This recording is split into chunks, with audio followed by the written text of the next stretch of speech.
말씀 보도록 하겠습니다. 말씀은 사사기입니다. 사사기 6장 24절부터 26절까지 말씀입니다.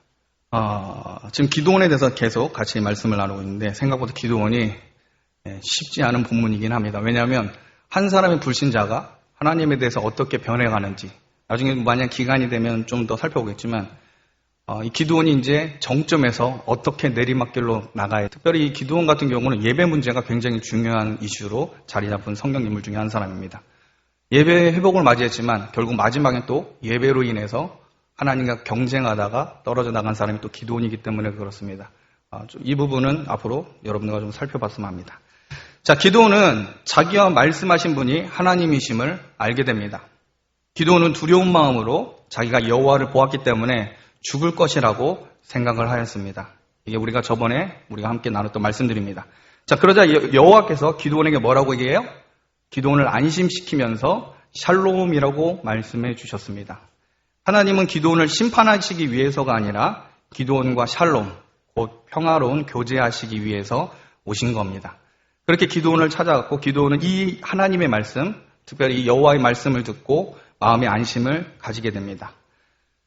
안심이 된 이 기도원은 여호와를 위하여 뭔가 해볼 생각을 하게 됩니다. 그래서 여호와를 위하여 제단을 쌓게 되는데 그 제단을 기도원이 뭐라고 했느냐? 오늘 본문에 24절에 보니까 뭐라고 불러요?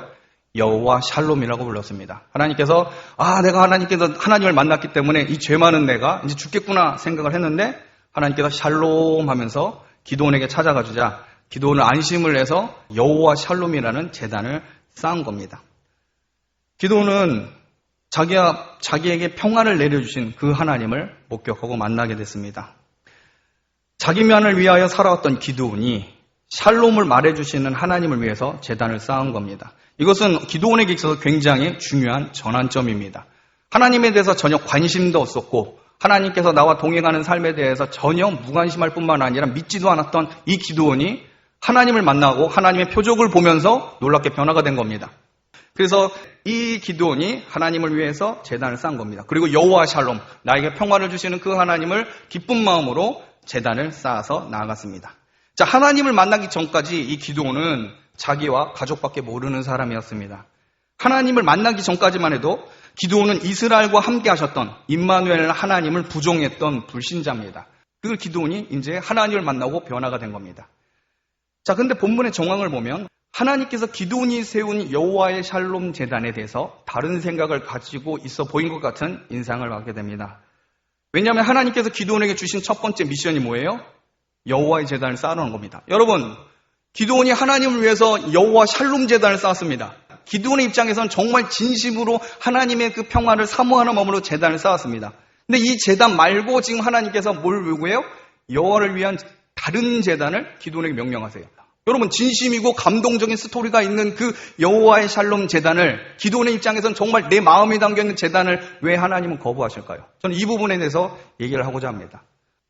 여호와께서 기도원에게 쌓으라고 명령하신 여호와의 제단은 오늘 본문에 보면 가장 먼저 바알의 단을 허물고 아세라상을 찍어버리는 데서부터 시작이 됩니다. 그리고 여호와의 규례대로 제단을 쌓으라고 말씀하십니다. 여호와의 규례대로, 오늘 본 말씀 자세히 보면 여호와의 규례대로라고 되어 있습니다.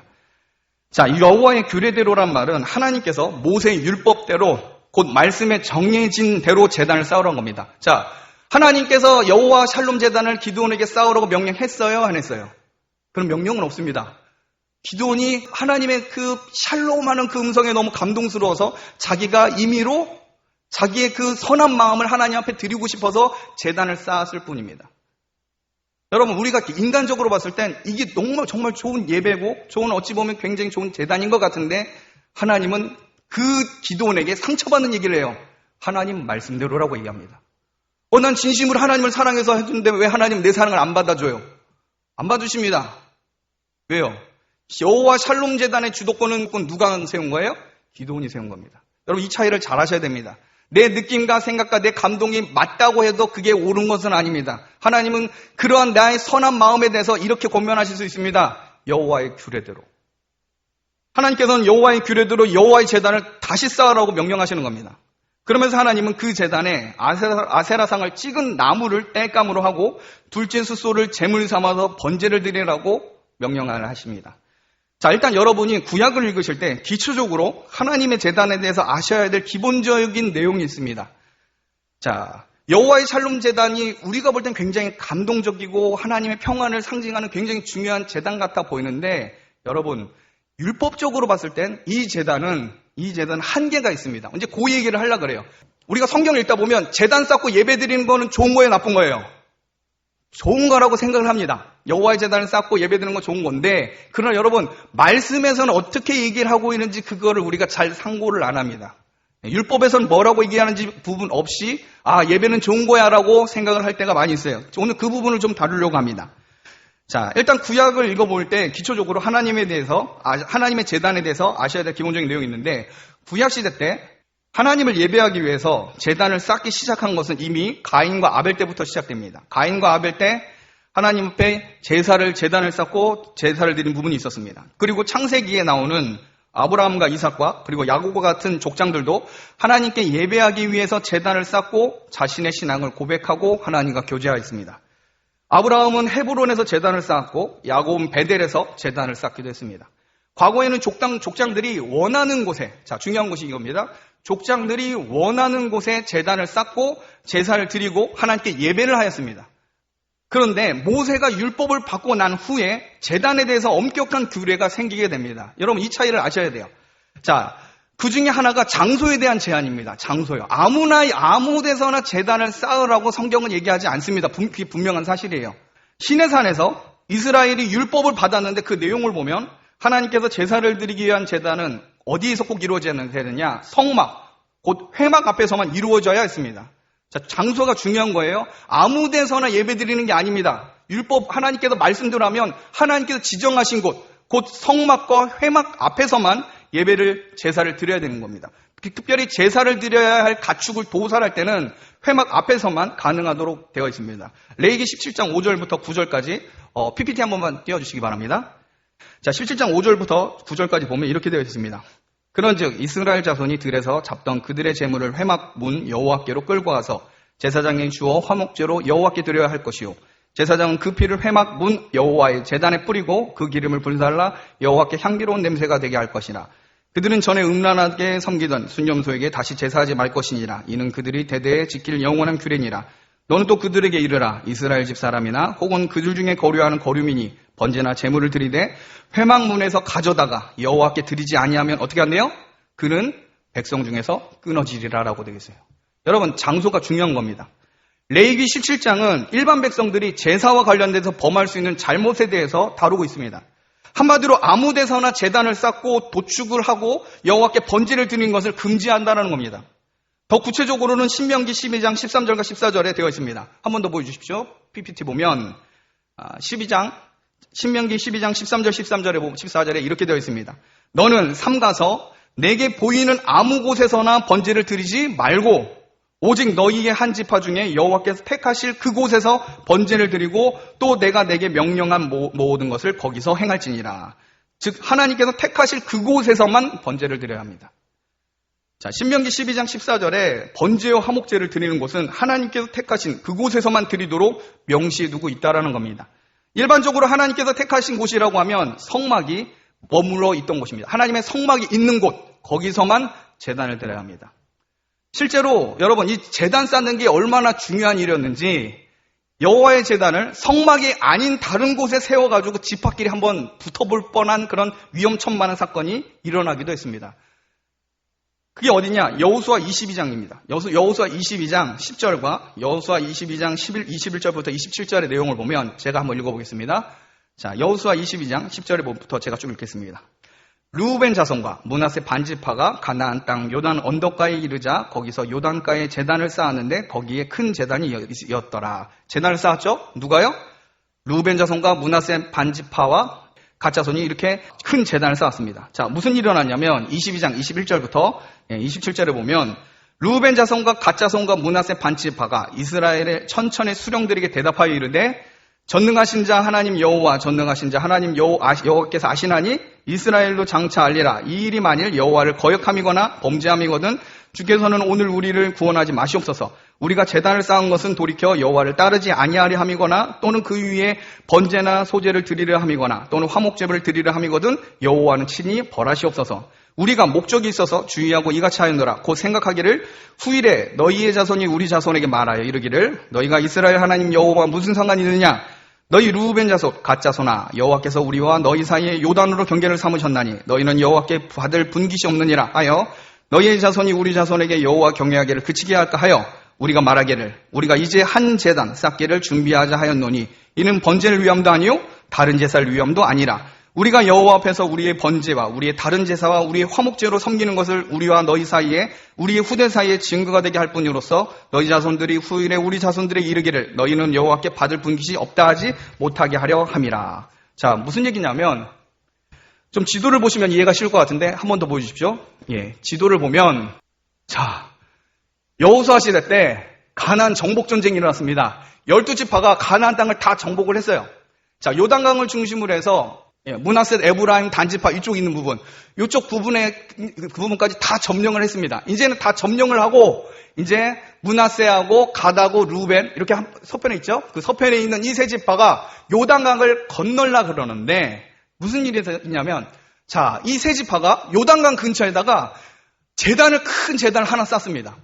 큰 제단을 쌓으니까 자, 반대쪽에 있는 단지파, 에브라임 지파 이런 지파들이 모여가지고 얘네들이 가면서 하나님의 말씀을 어기고 감히 하나님의 회막이 없는 성막이 없는 다른 요단강에다 제단을 쌓았다고 해서 난리가 난 겁니다. 그래서 사람들이 일어나가지고 전쟁을 붙인 거예요. 얘네들이 지금 우상 숭배하려고 제단을 쌓았다. 그래서 갔는데 그때 므낫셋하고 갓하고 르우벤 지파 사람들이 자기가 왜 이 제단을 쌓았는지 얘기를 합니다. 이 제단은 여기서 하나님께 화목제물이나 번제를 드리기 위한 게 아니라 혹시 너희들이 우리가 요단강을 건너가지고 이렇게 강이 걸려서 이렇게 나눠져 있는데 혹시 너희들이 우리 빼고 하나님을 섬기고 너희는 우리 지파 우리 족속이 아니다라고 후일에 얘기할까봐 기념하기 위해서 만든 거다라고 얘기를 해요. 제단 하나 잘못 쌓은 것 때문에 지파 전쟁이 일어날 뻔한 겁니다. 이 일로 인해서 이 제단 문제를 가지고 큰 싸움이 일어나기 일보 직전이었지만 이 요단 동편 세 지파가 이 제단의 성격에 대해서 얘기를 한 겁니다. 자, 그래서 23절, 26절을 간단히 보면 우리가 이 제단을 쌓은 것이 돌이켜 여호와를 따르지 아니하려거나 또는 그 위에 번제나 소제를 드리려 함이거나 또는 화목제를 드리려 함이거든 여호와는 친히 벌하시옵소서. 한마디로 번제를 위한 제단이 아니다. 26절에는 우리가 말하기를 우리가 이제 한 제단 쌓기를 준비하였자 하였노니 이는 번제를 위함도 아니요 다른 제사를 위함도 아니라 이렇게 되어 있습니다. 여러분 제단 한번 잘못 쌓아가지고 큰 싸움이 일어난 겁니다. 제가 이런 배경들을 왜 설명 안 하냐면 여러분 예배 드리고 제단 쌓는 거 중요해요 안 중요해요? 중요해요. 중요합니다. 그러나 여러분 예배를 하더라도 뭐대로 해야 되는 거예요? 말씀대로 해야 된다는 게 중요하다는 겁니다. 기도는 감동적이고 굉장히 하나님에 대해서 뭔가 진심인 마음으로 들어갔지만 그걸로 하나님께서 예배를 받으신다는 의미가 아니에요. 나의 진정성 있는 예배가 아니라 이 진정성 있는 나의 예배가 하나님 말씀대로 했느냐 이 말입니다. 하나님 말씀의 규례대로요. 요단 동편 세 지파가 쌓은 큰 제단은 번제나 화목제를 드리려는 그런 목적의 제단이 아니라 오히려 이 제단은 요단강을 중심으로 동과 서로 나누어져 있지만 이 두 지역이 하나님을 섬기는 가트 지파임을 기념하기 위해서 이 일을 잊지 않기 위해서 세운 제단이라는 겁니다. 자, 이렇게 해서 오해가 풀려서 서로 한 이스라엘됨을 확인하게 됩니다. 자, 그러므로 여러분 이스라엘이 하나님께 율법을 받고 성막이 생긴 후부터 제단을 쌓는 것은 굉장히 신중했습니다. 그런데 여러분 여호수아가 죽었습니다. 지금 가나안 정복 시기가 끝나고 여호수아가 죽었습니다. 그리고 사사 시대가 들어오면서 점차 하나님의 말씀을 잘 안 지키기 시작합니다. 율법에 대해서 말씀을 잘 안 지켜요. 자기 각자 소견에 오른 대로 내 느낌과 내 감동에 맞으면 그게 좋은 거예요. 하나님도 그렇게 만날 수 있는 거예요. 바알과 아세라도 섬기면서 하나님께도 예배드릴 수 있는 그런 분위기가 사사기 시대 때 조성이 됩니다. 하나님 말씀을 잘 지키지 않는 일들이 빈번하게 일어납니다. 자, 다시 본문으로 돌아와서 자, 그러므로 율법으로 볼 때 이제 이런 배경을 여러분이 안다면 기드온이 선한 마음으로 여호와 샬롬 제단을 쌓았다고 하는 것이 만약 여기다가 번제를 드리면 돼요, 안 돼요? 안 돼요. 개인적으로 하나님 앞에 드리면 안 된다는 겁니다.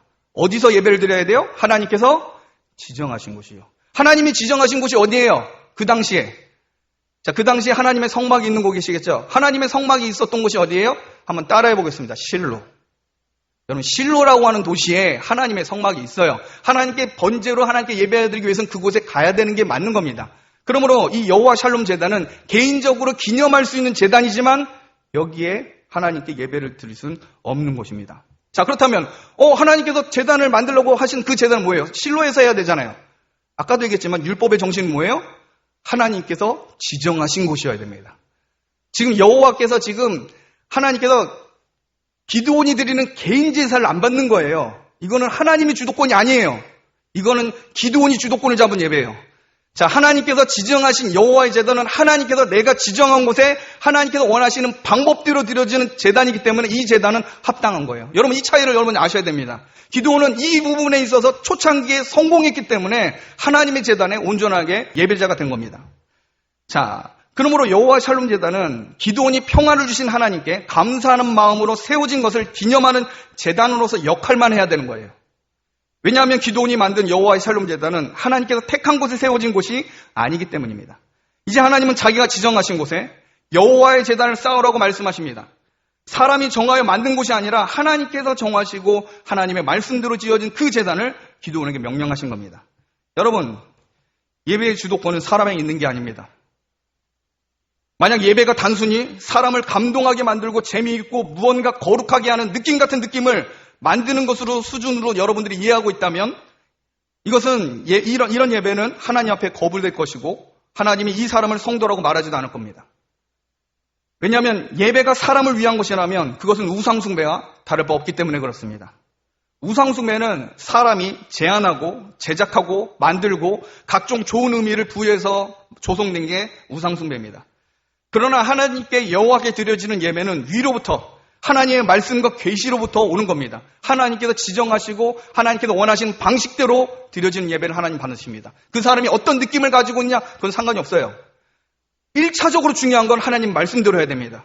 기드온이 진심으로 하나님의 평화를 사모하는 마음으로 그 제단을 쌓았다고 해도 하나님께서 지정한 곳이 아니기 때문에 기념을 할 만하지만 하나님께서 받으실 만한 예배 처소는 아닌 겁니다. 아무리 우리 마음에 맞지 않고 내 취향이 아니라고 해도 하나님 말씀을 믿고 순종하는 마음으로 예배에 나오셔야 합니다. 여러분, 성경을 보면 이스라엘 사람들이 그토록 하나님께 매를 맞으면서도 왜 우상숭배에 빠진 이유가 뭔지 아십니까? 여러분, 이해가 되지 않죠? 하나님 앞에 그렇게 맞아도 왜 우상숭배는 왜 할까요? 그렇지 않습니까? 우상숭배하면 뭐가 좋은 게 뭐가 있다고요? 근데 여러분, 그 당시에 고대 근동에서 우상숭배는 굉장히 재밌습니다. 재밌어요. 하나님의 율법으로 제사를 드린 그 번제나 이런 것들은 굉장히 재미가 없습니다. 근데 바알과 아세라와 우상, 이 다곤신을 하는 그 신전은요 너무나 재밌어요. 엔터테인먼트가 충만한 곳이 그들의 우상숭배 예배였습니다. 한마디로 간단합니다. 하나님께 드리는 예배는 재미가 없었고 가축들로 많은 손해를 봐야 했기 때문입니다. 죄를 지을 때마다 가축으로 하나님께 드려져야 돼요. 근데 반면에 바알과 아세라 같은 우상 종교는 인간의 말초신경을 자극할 정도로 재미있었습니다. 그리고 성적이었고 쾌락을 추구했습니다. 신전의 창녀들과 음란한 행위를 하는 것 그 자체가 그들에겐 예배였습니다. 하나님 보시기에 잔인하고 더럽고 추악한 짓들을 우상신의 이름으로 각종 좋은 의미를 가져다가 붙여서 우상숭배를 합니다. 신전 창녀와 음란한 짓을 해서 아기가 나오면 이 아이는 앞으로 노동력을 할 수 있는 하인이 하나 더 생긴 거라고 생각해서 그들은 어떻게 해요? 이건 바알이 주신 은덕이라고 생각을 했습니다. 여러분, 어떤 의미에서 인구수가 하나 늘어난 거 아니에요? 어떤 방식으로 했던 간에. 그 아이를 다른 종으로 팔고 뭐 하면 뭐가 그 당시에 농촌 문화 속에서, 여러분, 농촌 문화 속에서 노동력은 귀해요, 안 귀해요? 귀해요. 여러분, 이런 식으로 우상숭배가 있어 왔다는 겁니다. 각종 좋은 의미를 갖다 붙여요. 정말 음란하고 더러운 짓 그 가운데서 어떻게 해요? 거기다가 그것을 해야 될 만한 신적인 신화들을 막 집어넣어서 그걸 하도록 만들어요. 그 당시에 사람들이 봤을 때도 재밌었습니다. 많은 사람들이 그 우상신전에 들어갔습니다. 그러므로 여러분, 다시 한번 얘기하겠지만 예배의 주도권은 타락한 죄인이 아닌 하나님께서 잡으셔야 마땅합니다. 타락한 죄인이 기준으로 해서 그 예배가 평가되고 이루어지면 어느 순간 잘못된 것도 미화돼서 그 더러운 우상숭배 가는 길목으로 갈 수 있다는 겁니다. 기드온이 만든 여호와의 샬롬 제단은 취지는 좋았습니다. 그러나 하나님께 번제를 드릴 수 없는 한계가 율법상 있었습니다. 사람이 하나님을 위하여 최선으로 할 수 있는 것은 거기까지입니다. 그러나 하나님께서 자기를 위해서 기드온에게 명령하신 이 여호와의 제단은 거룩한 제단입니다. 왜요? 하나님께서 주도권을 잡으시기 때문입니다. 주도권이 하나님께 있기에 하나님에 대한 강한 믿음과 헌신을 가지고 순종해야 되는 겁니다. 기드온의 마음이 어떻든 건 상관이 없습니다. 하나님께서 지정하시고 하나님 말씀대로 해야 되는 겁니다. 실제로 기드온은 여호와의 제단을 세우기 위해 목숨을 걸어야 했습니다. 25절, 26절 우리 한 목소리 한 번 더 같이 읽겠습니다. 그날 밤에 여호와께서 기드온에게 이르시되 내 아버지에게 있는 숫소 곧 7년 된 둘째 숫소를 끌고 오고 내 아버지에게 있는 바알의 제단을 헐며 그 곁에 아세라상을 찍고 또 이 산성 꼭대기에 내 하나님 여호와를 위하여 규례대로 한 제단을 쌓고 그 둘째 숫소를 잡아 내가 찍은 아세라 나무로 번제를 드릴지니라 하시니라. 여러분, 당시 기드온이 살고 있는 동네 사람들이요, 하나님을 믿는 사람들일까요? 아닙니다. 대부분이 바알과 아세라를 믿었습니다. 바알과 아세라를 믿는 동네 사람들이 가득한 곳에 지금 하나님께서 바알과 아세라상을 찍어서 그걸 재료로 하나님의 제단을 만들려고 합니다. 여러분, 몰매 맞아 죽을 짓입니다. 게다가 25절을 보세요. 여러분, 25절을 보면 반복되는, 두 번이나 반복되는 단어가 나옵니다. 뭐예요? 내 아버지에게 있는입니다. 내 아버지에게 있는 숫소, 내 아버지에게 있는 바알의 제단, 이렇게 되어 있습니다. 이게 무슨 말인지 아십니까? 이 말은 동네에서 이 기드온의 아버지가 동네에서 바알 전문가라는 뜻입니다. 바알 전문가. 바알 신화에 대해서 전문가로서 공부를 해서 사람들이 이 기드온의 아버지한테 위탁을 한 거예요. 바알 제단에 대해서 잘 관리하고 보존하고 그리고 거기에 상당한 돈을 줘서 둘째 숫소, 그런 바알에게 있는 필요한 그런 재물을 관리하는 사람입니다. 그러므로 여러분, 한마디로 바알 숭배자들의 끝판왕이 누구예요? 기드온의 아버지예요. 이 말은 기드온의 아버지가 동네에서 바알 전문가로서 바알의 제단과 재물을 관리하는 사람이라는 것을 드러내는 말입니다. 여러분, 제가 전에 설교했지만 하나님께서는 정말 이상한 사람을 불렀어요. 기드온을 만나면 안 되십니다. 원래는. 기드온은 결코 하나님의 구원 역사를 담당하는 데 있어서 쓰임을 받아서는 안 되는 사람입니다. 전에도 제가 얘기했지만 기드온은 현실적인 사람이었고 세속적인 사람이었고 실용주의적인 사람이었고 하나님에 대해서 하나도 하나님을 믿을 생각이 없는 거의 불신자입니다. 불신자의 뿌리 박혀있는 이 기드온에게 하나님께서 찾아가셨어요. 게다가 이 기드온의 아버지는 누구예요? 바알 전문가로서 바알과 관련되어 있는 사람입니다. 마치 무당 아들에게 하나님께서 나타나셔서 너는 이제 앞으로 복음을 전하는 구원의 사명자가 되라고 말씀하신 것 같습니다. 그런 기드온에게 하나님은 나타나셨고 참된 예배를 드리기 위한 제단을 요구하십니다. 여러분, 이게 진짜입니다. 여러분, 기드온이 하나님의 그 샬롬, 평화 이런 얘기를 듣고 하나님께 기쁨으로 여호와의 제단을, 샬롬 제단을 만들었을 때 얼마나 우아하고 아름답습니다. 여기서 끝이었으면 좋겠어요. 근데 하나님은 더 부담스럽고 위험천만하고 가족과 아버지와 동네 사람들에게 정말 핍박을 받아야 될 명령을 지금 하고 계십니다. 여러분, 순종할 수 있겠습니까? 말씀 마치겠습니다. 여러분, 여러분에게 있어 예배의 주도권, 아니 삶의 주도권은 누구에게 있습니까? 하나님입니까? 아니면 여러분 각자에게 있습니까? 예배의 좋고 나쁨의 기준이 하나님을 알고 성경을 아는 데 있습니까? 아니면 예배가 재미있어서 지루하게 끝나지 않고 친구를 알아가고 교제하는 정도로 예배의 좋고 나쁨을 말하고 계십니까? 기드온은 진심으로 여호와의 샬롬 제단을 쌓았습니다. 여러분, 진심이면 그거는 참되다라고 하는 그런 세상의 구호에 속지 마십시오. 내가 진심이어도 하나님의 말씀이 아니면 아닌 겁니다. 좋은 마음, 정말 평안을 내려주시는 하나님에 대해서 감사하는 마음으로 자기의 감동받은 마음을 하나님께 전달했습니다.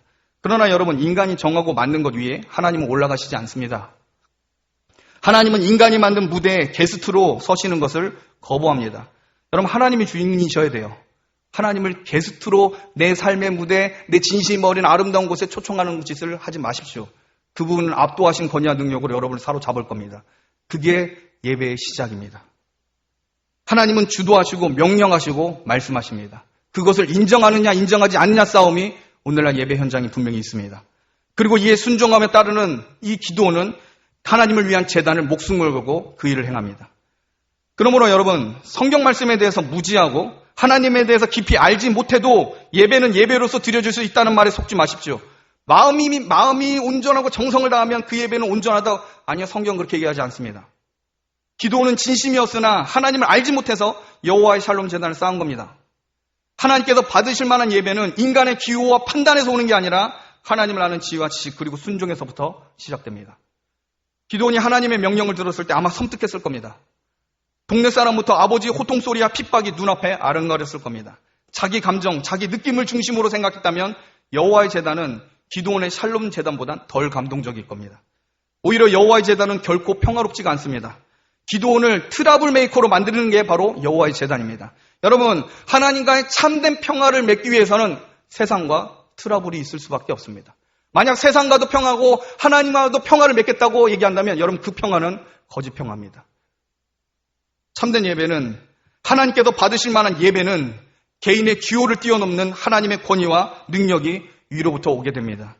참된 예배자로서 변화된 기도원에 대해서 여러분들 차차 말씀을 통해 알아보도록 하겠습니다. 잠시 기도하겠습니다.